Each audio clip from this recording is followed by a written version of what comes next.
It's slightly less hot today, so I decided to make a cup of tea, but turns out it's not cold enough for tea yet. Sad. Hello, I'm Miranda and this is my immensely late July wrap up. I'll be honest, I read most of these books like over a month ago now and I can't really remember them. I can't really remember what I thought of them, but that's fine. We're just gonna do it anyway. Also, a lot of the books I don't have with me because I read them before I moved here, so they're all at home. So the first book I read in July was My Sister the Serial Killer by Oyinkan Braithwaite, which was, I think, shortlisted for the Women's Prize last year.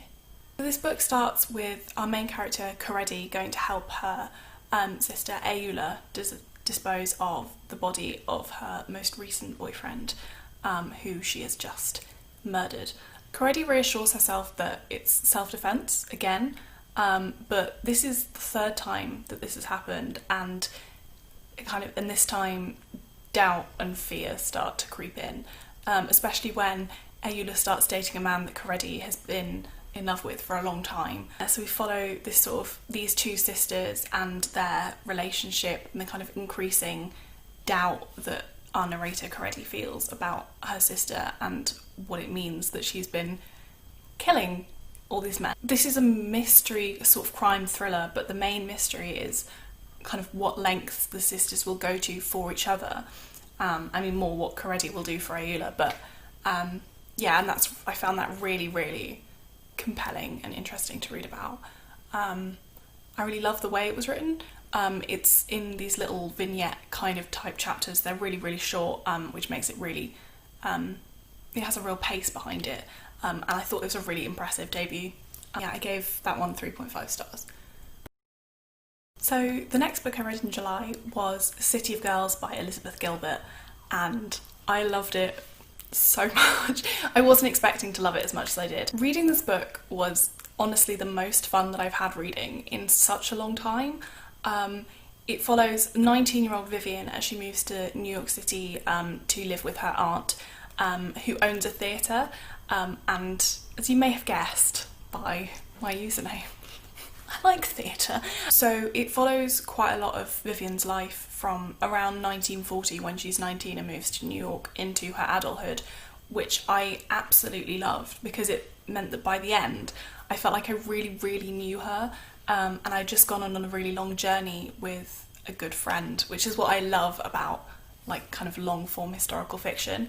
I was also totally caught up by the glitz and the glamour of the historical and theatrical world of like 1940s New York. It was so exciting to me, and it reminded me of reading Ballet Shoes and The Swish of the Curtain. I think they're both by Noel Stratfield, I can't remember, when I was younger, but books like that are kind of about behind the scenes at a theatre and kind of loads of different people creating something. I get really excited by the kind of backstage theatre world anyway. That's something that really kind of intrigues me, and it's where I want to work, incidentally.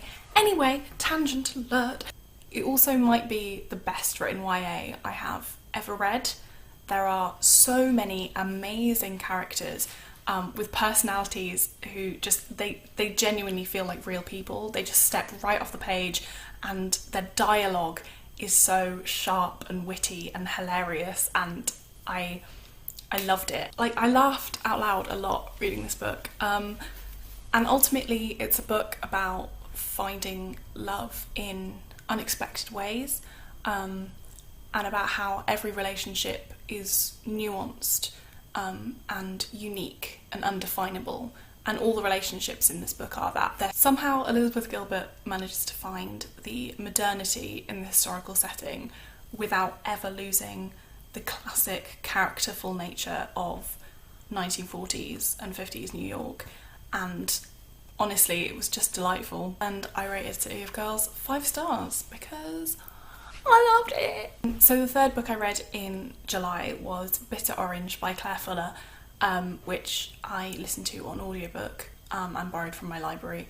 I use a really great app called Borrowbox for borrowing like audiobooks from my library. It's so good. You download the app and log in with your library details, and then you can borrow any audiobook and ebook that they have, and it's fantastic.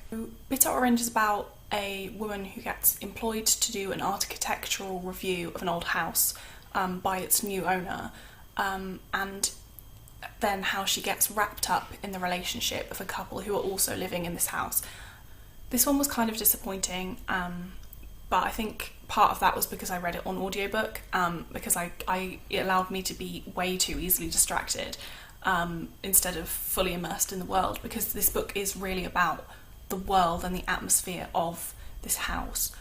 I've read Our Endless Numbered Days by Claire Fuller. I read that a few years ago and I thought it was really well written and really good. So I know that she can write, and I think this one just wasn't for me. I didn't really understand the point of the story. I didn't really know what she was trying to do.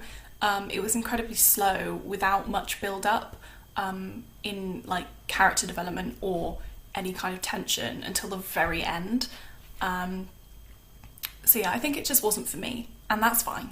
I can deal with that. So I gave that one 2 stars. I then read How to Be an Antiracist by Ibram Kendi, which is an absolutely excellent resource for discussions about anti-racist policy and what we can actually do to break down racism within ourselves and within society more widely.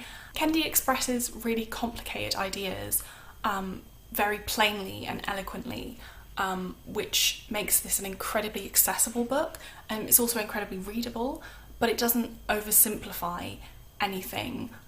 All of these arguments are still made in a really nuanced way. He also interjects with stories of his own personal experience, which makes it read like a really personal memoir instead of a dry political study, which I really appreciated, especially because he draws on his own experiences of internal racism of different kinds, which I found really reassuring and admirable, because it was so good to read about someone who didn't come out of the womb as this perfect activist, but who learned and who looked at his own life and his own thought processes and made meaningful change. I think this is a really, really good one for learning about anti-racism, and I'm so glad to have it to continue learning from and to refer back to. The next book is the first book that I have with me, and that is The Psychology of Time Travel by Kate Mascarenhas. I gave this 2.5 stars because I really enjoyed the reading experience of it, but I think the concepts were way better than the execution. So this is a really fun, interesting sci-fi crime novel about 4 women who invent time travel in 1967, and that opens up this whole new world and society that's created called the Conclave, which is only accessible to people brilliant and obsessive enough to devote their whole lives to being time travellers, and time travel is exclusively for these people who do it as a kind of profession. So this is pretty much a classic locked door mystery at its heart, but of course the whole time travel thing complicates that. We hear from a lot of different characters' perspectives, which was nice, and I loved being able to jump between different times and different people, but ultimately there were way too many characters for me to get attached to any of them in any meaningful way.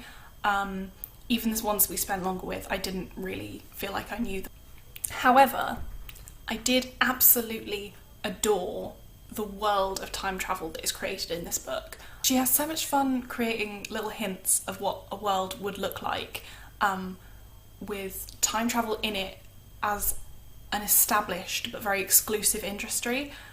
There are ideas in here like a separate currency only for time travellers that can be used throughout all of the different time periods, but it's easily exploited for tax purposes, and art that is created by time travellers, like a painting, a self-portrait created in reverse.